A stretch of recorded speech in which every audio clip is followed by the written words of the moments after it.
हाँ भाई बंधु। हेलो बच्चों, आज पढ़ेंगे हम समांतर चतुर्भुज का नियम। कल हमने पढ़ा त्रिभुज का नियम। एक बार समझ लो त्रिभुज का नियम क्या है, और उसमें एक क्रम शब्द आता है। उस क्रम का मतलब क्या है?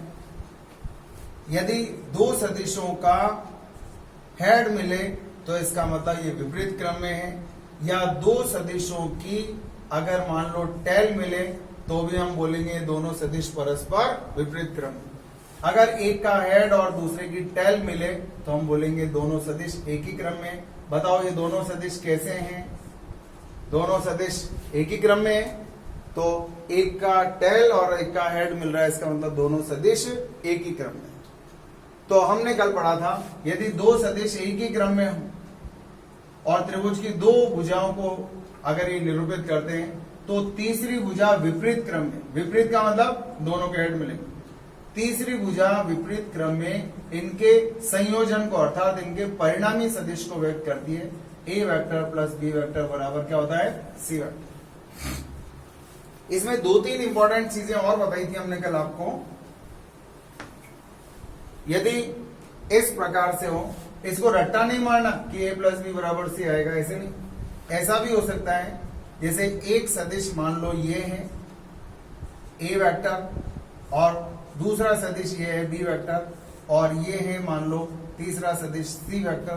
तो अब इसके अंदर, हालांकि कल आप लोगों ने आंसर सही बताए थे बिल्कुल जब मैंने पूछे थे बीच बीच में। यहां भी आप बता सकते हैं। बताओ क्या बताओगे? दो सदिश एक ही क्रम में कौन कौन से हैं? एक तो ये सी है और ए। देखो इस ए की टेल और इस सी का हेड मिल रहा है, दोनों एक ही क्रम में है। तो किस किस को जोड़ोगे? सी वेक्टर प्लस ए वेक्टर बराबर, ये उल्टा है, दोनों के हेड मिल रहे हैं, बी वेक्टर। ये आपका आंसर है। तो एक बात तो ये बताई थी, और दूसरी इंपॉर्टेंट चीज क्या थी? अगर मान लो ये एक ए सदिश है और ये बी सदिश है और ये सी सदिश है, इसके अंदर अब आप अगर त्रिभुज का नियम लगाएंगे तो कब तक सदिशों को जोड़ेंगे आप? जब तक उनका क्रम उल्टा नहीं हो जाता। चलो ए वेक्टर बी वेक्टर एक ही क्रम में, देखो ये चला ए वेक्टर, ये बी वेक्टर और फिर इधर चले सी वेक्टर, तो इसका मतलब क्या हो गया? A vector plus B vector plus C vector बराबर सी। अगर मान लो सिद्ध करने के लिए आज सिद्ध करो कि A vector plus B vector plus C vector बराबर 0 होगा, तो कैसे सिद्ध करेंगे आप?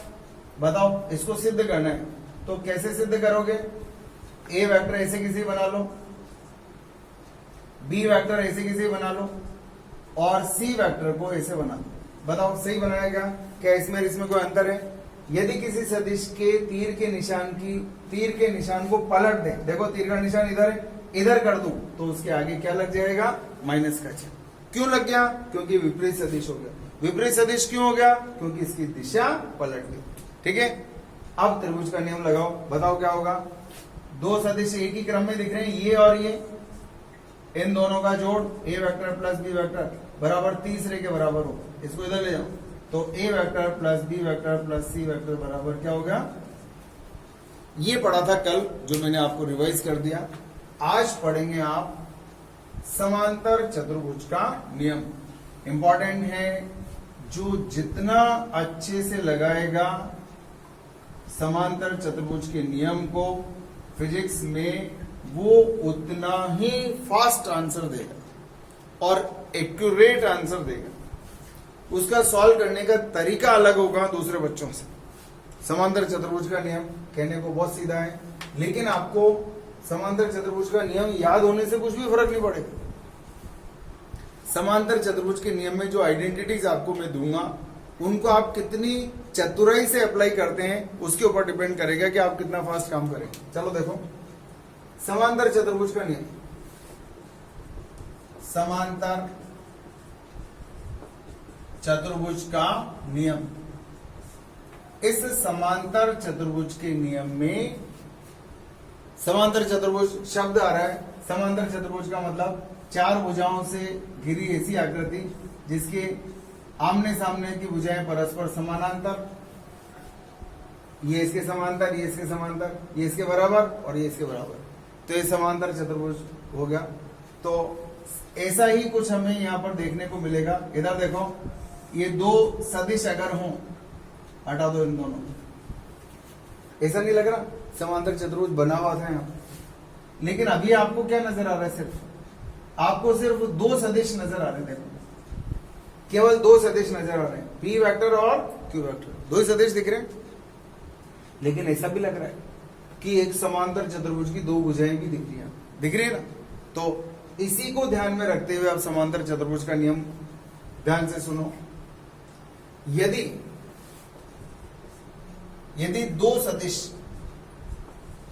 जैसे आपको पी और क्यू नजर आ रहे, दो सदिश किसी समांतर चतुर्भुज की दो आसन्न भुजाओं को, दो आसन्न का मतलब कंटिन्यू, ऐसा नहीं एक भुजा ये और एक भुजा ये, ऐसा नहीं, कंटिन्यू जुड़ी हुई दो आसन्न भुजाओं को व्यक्त करें, तो दो सदिश किसी समांतर चतुर्भुज की दो आसन्न भुजाएं ये भी हो सकती है, ये और ये भी हो सकती है, ये भी हो सकती है, ये और ये कनेक्टेड भुजाएं। दो सदिश किसी समांतर चतुर्भुज की दो आसन्न भुजाओं को व्यक्त करें तो इनके कटान बिंदु से, कटान बिंदु कौन सा बताओ? दोनों सदिशों का कटान बिंदु कौन सा है? यह। इनके कटान बिंदु से होकर गुजरने वाला विकर्ण,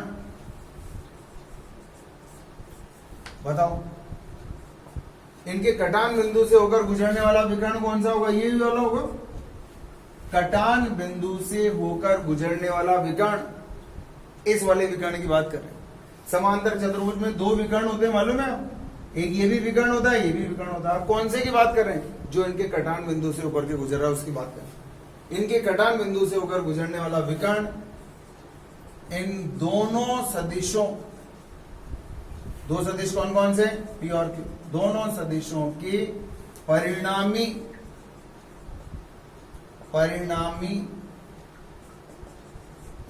सदिश को व्यक्त करता है। मतलब कहने का क्या है? देखो, P vector plus Q vector, इन दोनों का परिणामी किसके बराबर आएगा? R वेक्टर के बराबर। ये है समांतर चतुर्भुज का नियम। मान लो ये एक समांतर चतुर्भुज मैंने बनाया, इधर देखो, इस तरह से बनाओ, अलग स्वरूप में बना रहा हूं। मान लो ये दो सदिश, इधर देखो, ये P वेक्टर और Q वेक्टर। अब आप ऐसा करो, एक बार नियम पढ़ो, क्या कह रहा है नियम, और थोड़ा सा इस समांतर चतुर्भुज के अंदर अप्लाई करके देखो कि जो ये कह रहा है मैं उसको यहां कैसे देखूं। क्या लिखा है? दो सदिश समांतर चतुर्भुज की दो आसन्न भुजाओं को व्यक्त करें। क्या दो सदिश समांतर चतुर्भुज की दो आसन्न भुजाओं को व्यक्त कर रहे हैं? यस। आसन्न भुजाओं का मतलब क्या है? कनेक्टेड भुजाएं। क्या ये दोनों भुजाएं कनेक्टेड है? नहीं। क्या ये दोनों कनेक्टेड है? नहीं। क्या ये दोनों कनेक्टेड है? यस। क्या ये दोनों कनेक्टेड है? यस। समांतर चतुर्भुज बनाओ आराम से, तसल्ली से, और अपने आप से सवाल पूछते रहो। क्या चार भुजाएं, क्या एक और दो कनेक्टेड है? यस। एक और चार कनेक्टेड है? यस। चार और तीन कनेक्टेड है? यस। दो और तीन कनेक्टेड है? यस। क्या दो और एक कनेक्टेड है? नहीं। तो इसका मतलब ये दोनों आसन्न भुजाएं नहीं। क्या ये दोनों कनेक्टेड है? ये भी आसन्न भुजाएं नहीं। क्या ये दोनों कनेक्टेड है? यस। क्या आसन्न भुजाएं? बिल्कुल नहीं। तो अब क्या कह रहा है? दो सदिश समांतर चतुर्भुज की दो आसन्न भुजाओं को व्यक्त करें तो इनके कटान बिंदु से होकर गुजरने वाला, इनके कटान बिंदु से होकर गुजरने वाला विकर्ण, वो विकर्ण समांतर चतुर्भुज का जो इनके कटान बिंदु से होकर के गुजर रहा है, कौन सा है? पहचान लो उसको। इनके कटान बिंदु से होकर गुजरने वाला विकर्ण, ये कटान बिंदु से होकर गुजरने वाला विकर्ण इन दोनों सदिशों के परिणामी सदिश को व्यक्त करेगा। मतलब ये वाला जो सदिश है, इस सदिश का मान इन दोनों के परिणामी के बराबर होगा। ये कहना चाहते हैं, इन दोनों का परिणामी इसके बराबर होगा। ये जो कटान बिंदु से होकर गुजरने वाला विकर्ण इन दोनों के परिणामी सदिश के बराबर होगा। एक बार और अप्लाई करो, मैं आपको दे रहा हूं, सवाल दे रहा हूं, थोड़ा ध्यान से देखो, आराम से, तसल्ली से। अगर मान लो मैं इसकी बात करूं,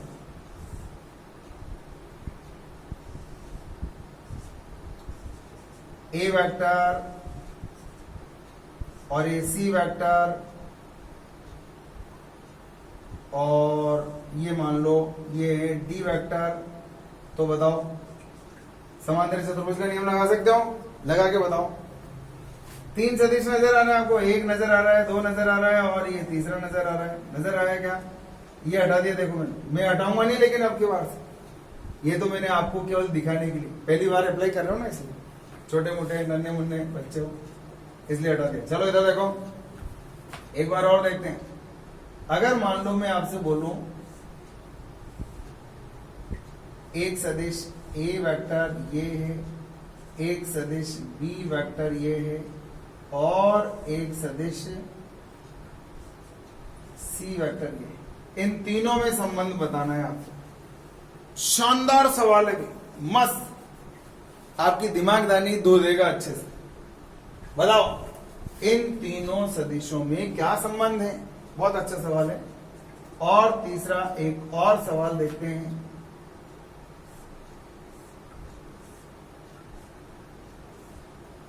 ये समांतर चतुर्भुज बनाया बंधुओं, ये बनाया P वेक्टर, ये बनाया R वेक्टर और ये बनाया Q वेक्टर। इन तीनों में संबंध बताना है आप, P, Q और R में संबंध बताना है। बताओगे? P, Q और R में संबंध बताना है आपको। बताइए फटाफट। आ गया? देख लो, इन दोनों के कटान बिंदु से होकर गुजरने वाला विकर्ण ये है, तो डी वेक्टर बराबर ए वेक्टर प्लस सी वेक्टर आ गया। अब इन दोनों के कटान बिंदु से होकर गुजरने वाला विकर्ण ये वाला होना चाहिए था, ये वाला, और लेकिन मैंने ये दे रखा है आपको, तो इसको उल्टा करूंगा तो क्या बनेगा यार? माइनस सी बनेगा। देखो इस सदिश को इधर की तरफ लाना पड़ेगा, तो ये क्या बन गया? माइनस सी।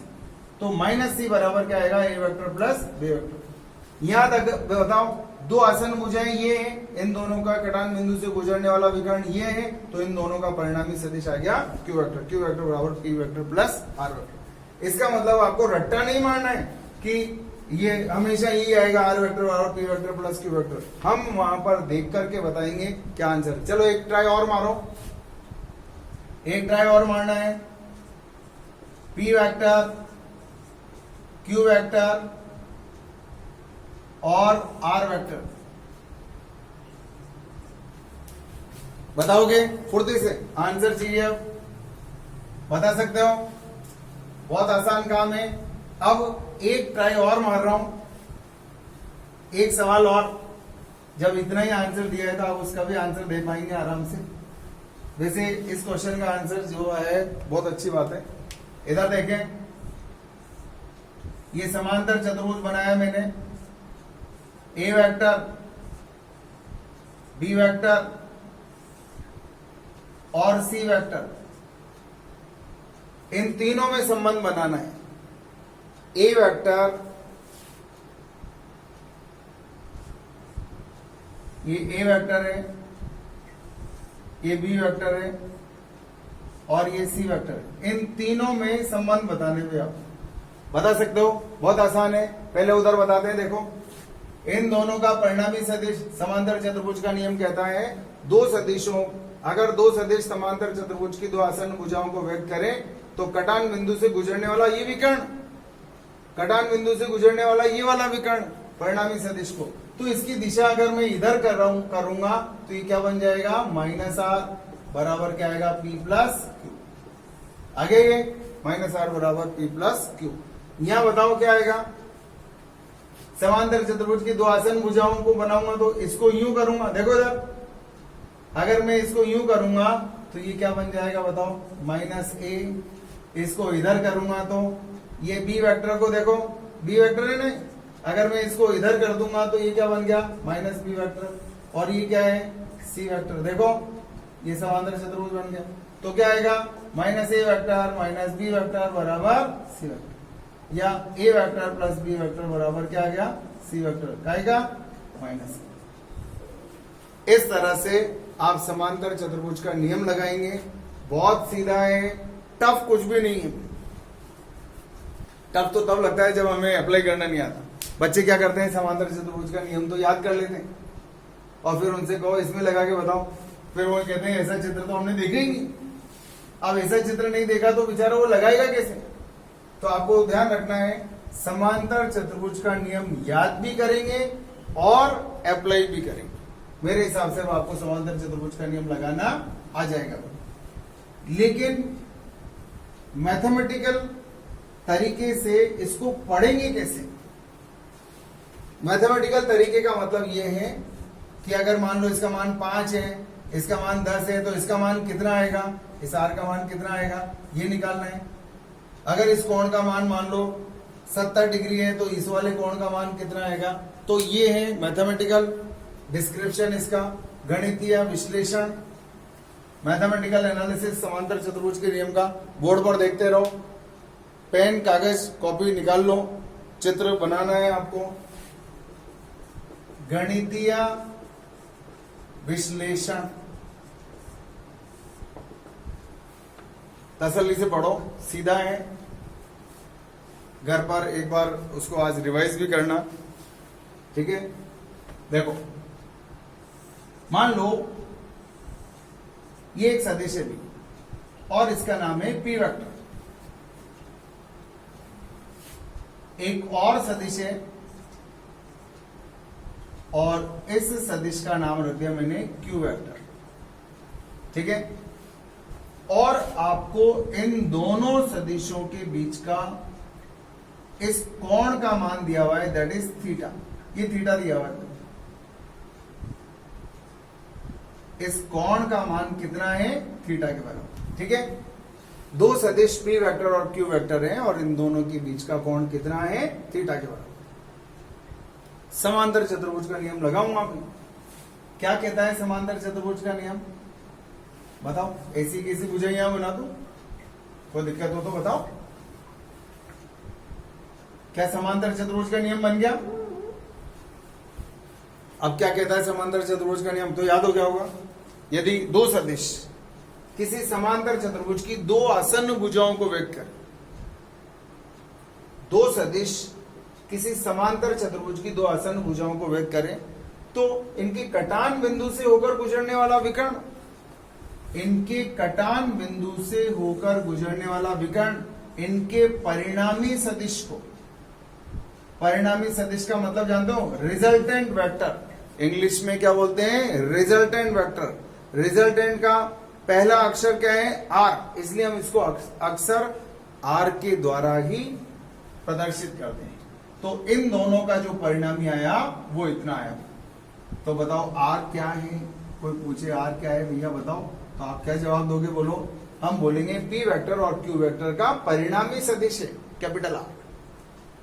पी वेक्टर और क्यू वेक्टर का परिणामी सदिश है, कोई दिक्कत। मान लो इस कोण का मान कितना है, अल्फा, और ये पूरा कोण कितना था, थीटा। थीटा बड़ा या अल्फा, थीटा बड़ा है, नेचुरल है।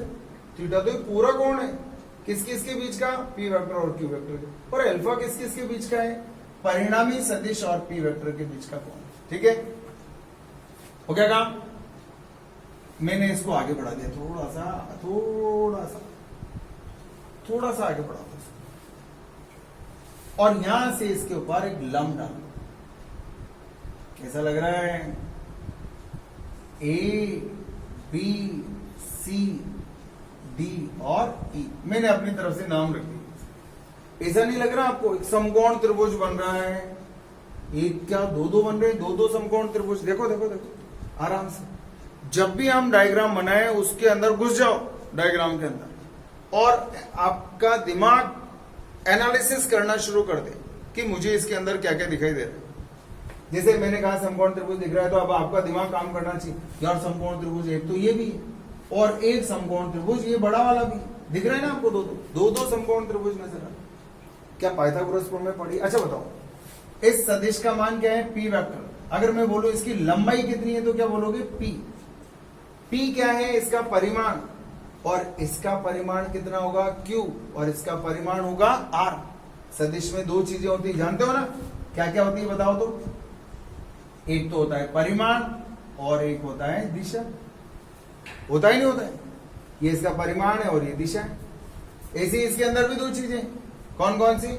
इसका परिमाण क्यू और इसकी दिशा क्यू कैप, जो भी है उसकी दिशा। तो दो चीजें हैं। अगर मैं बोलूं इसकी लंबाई बताओ तो आप क्या बोलोगे? पी। इसकी दिशा बताओ, क्या बोलोगे? P cap.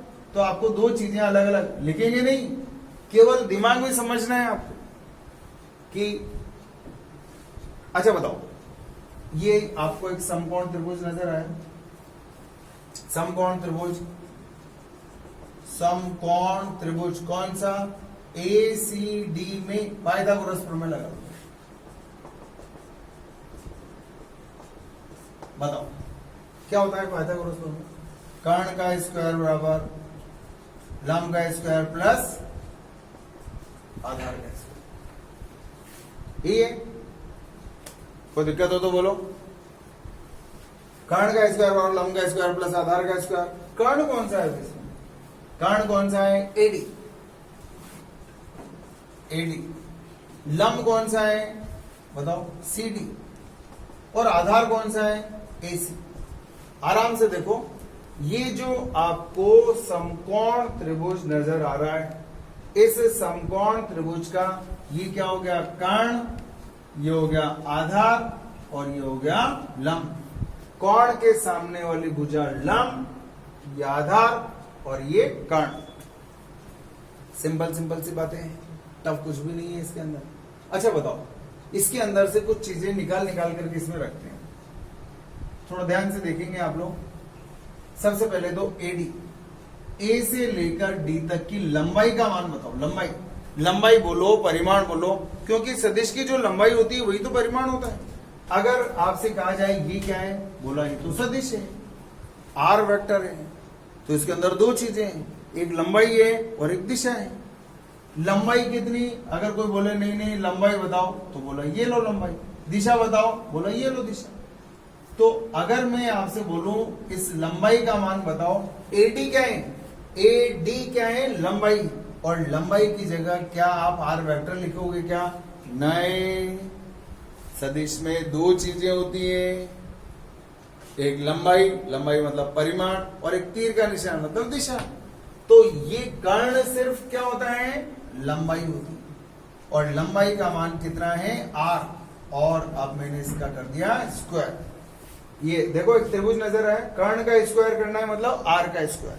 R वेक्टर का स्क्वायर नहीं करना है, क्योंकि R वेक्टर में तो दो चीजें हैं, लंबाई भी है और दिशा भी है।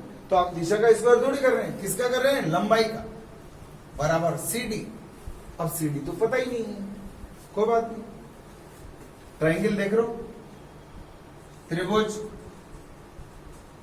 ACD में, त्रिभुज ADC या त्रिभुज BCD में देखो।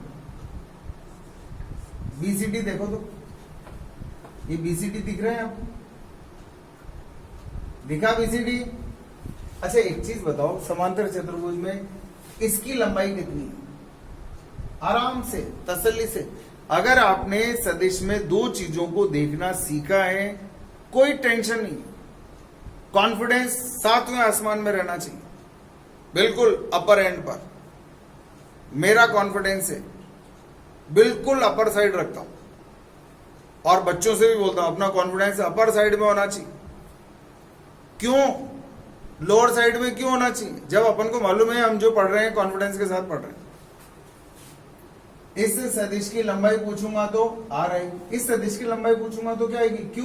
अच्छा बताओ, इसकी लंबाई और इसकी लंबाई बराबर होती है क्या? क्यों बराबर होगी? समांतर चतुर्भुज, समांतर चतुर्भुज के आमने सामने की भुजाएं बराबर होती हैं। अगर इसकी लंबाई आपको याद है तो इसकी लंबाई भी याद होगी। बताओ इसकी लंबाई कितनी? Q। इसकी लंबाई कितनी आई? Q, क्योंकि ये लंबाई और ये लंबाई बराबर। अच्छा इसकी लंबाई P है तो इसकी लंबाई भी कितनी आएगी? P आएगी। आएगी नहीं आएगी? बोलो।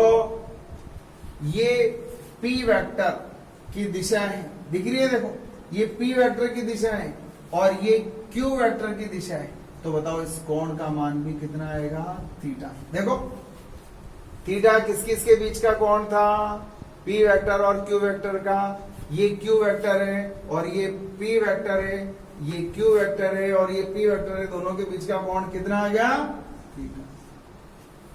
तसल्ली से देखना आप लोग, बताओ इस त्रिभुज में लाल बट्टी कक्का जानते हो, ये क्या होता है, साइन थीटा, ये क्या होता है, कॉस थीटा, ये क्या होता है, tan theta, sine theta, cos theta, tan theta. अगर मैं आपसे बोलूं साइन थीटा का मान बताओ, तो बताओ क्या है, इस ट्रायंगल साइन थीटा बताओ कितना है, साइन थीटा बराबर होता है लंब बटे कर्ण, बताओ साइन थीटा बराबर लंब कितना, कोण के सामने वाली भुजा लंब और कर्ण की लंबाई, इस देखो इसके सामने वाली भुजा लंब है, ये आधार है और ये कर्ण है। कौन सा त्रिभुज का मैं ले रहा हूं, बीसीडी, बीसीडी में इस त्रिभुज के अंदर ये भुजा हो गई कर्ण, ये आधार और ये लंब। कर्ण कितना हो गया, यहाँ ये आर है या क्यू है, क्यू, तो बताओ सी डी बराबर कितना आ गया, क्यू साइन थीटा, समीकरण नंबर 1। अच्छा कॉस थीटा निकाल के बताओ,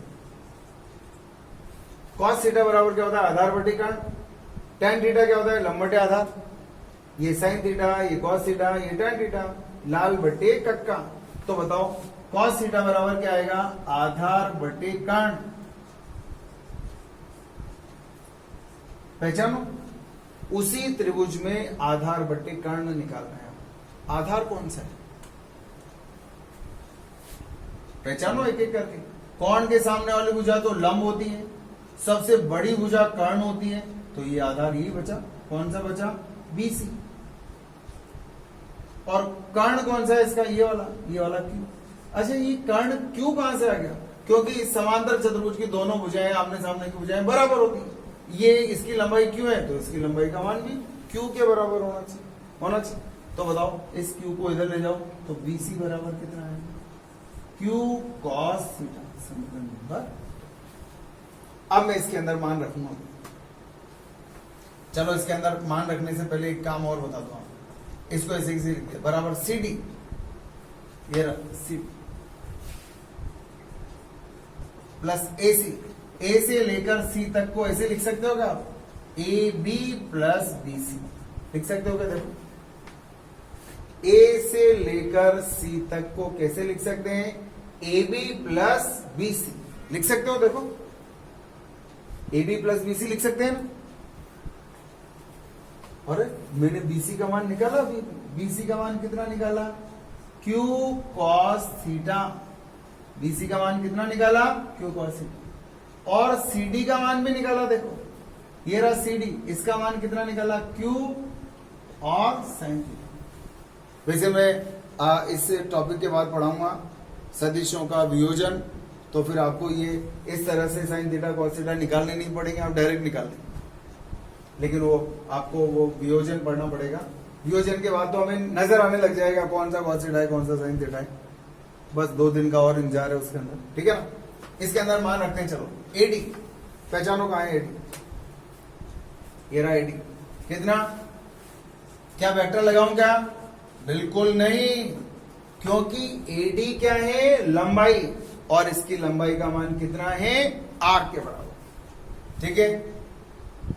सीडी, सीडी का मान बताओ, सीडी का मान कितना है, क्यू साइन थीटा, क्यू और साइन थीटा इसका square, plus A B, A B का मान बोलो, ए बी की लंबाई बोलो, क्या पी वेक्टर लिखूंगा क्या यहाँ पे, नहीं, ए बी की लंबाई कितनी, पी, और बीसी की लंबाई कितनी, बीसी की लंबाई क्यू कॉस थीटा, और इसका आर स्क्वायर बराबर Q square sine square theta plus.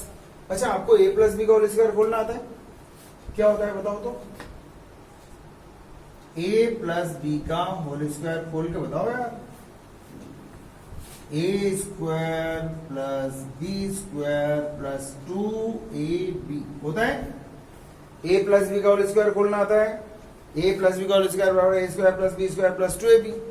खोल दो, इसको ए मान लो, इसको बी मान लो। ए प्लस बी का whole square, A plus B का whole square, A plus B का whole square, A square plus B square plus 2ab। A square करो, यह आ गया। बी स्क्वायर करो, A square plus B square plus 2, A की जगह ये और बी की जगह ये। एक बार और देख लो, आर का स्क्वायर करा, इसका स्क्वायर करा, क्यू स्क्वायर साइन स्क्वायर। फिर a प्लस बी का होल स्क्वायर खोलना है, तो a प्लस बी का होल स्क्वायर क्या होता है? A square plus B square plus 2ab। तो देखो ये a है तो ये a स्क्वायर हो गया, फिर ये b है तो ये b स्क्वायर हो गया प्लस 2, ये a आ गया और ये b आ गया। आर स्क्वायर बराबर, इसको आगे लिख लो और इसको पीछे लिख लो। बताओ क्या है? Q square sine square theta plus Q square cos square theta plus 2pq cos theta. अच्छा, इन दोनों में से कुछ कॉमन आ रहा है? देखो, बड़ी शानदार चीज कॉमन आ रही है दोनों में से, और शानदार चीज कॉमन आई और एक शानदार चीज नजर भी आ गई। क्या नजर आ गई बताओ? हाथ खड़े करो, कितने बच्चों को नजर आई? कुछ चीज नजर आई आपको? हाथ खड़े करो। ये क्या है? Sine square theta plus cos square theta बराबर sine square theta plus cos square theta का मान कितना होता है? 1। याद है ना? Sine square theta plus cos square theta का मान 1। आर स्क्वायर बराबर P square plus Q square, ये 1 हो गया, प्लस 2pq कॉस थीटा। 1 को लिखने की जरूरत नहीं है, तो आर स्क्वायर बराबर P square plus Q square plus 2pq cos theta. दोनों तरफ वर्गमूल टांग दो, इधर भी वर्गमूल और इधर भी वर्गमूल। तो इसका वर्गमूल निकालूंगा तो कितना आएगा? r। ये आ गया आपके पास, r बराबर under root P square plus Q square plus 2pq cos theta. ये आ गया आपका, ये आपका आंसर समीकरण नंबर 3 के रूप में। ये हो गया इक्वेशन नंबर 3। कोई दिक्कत हो तो बोलो।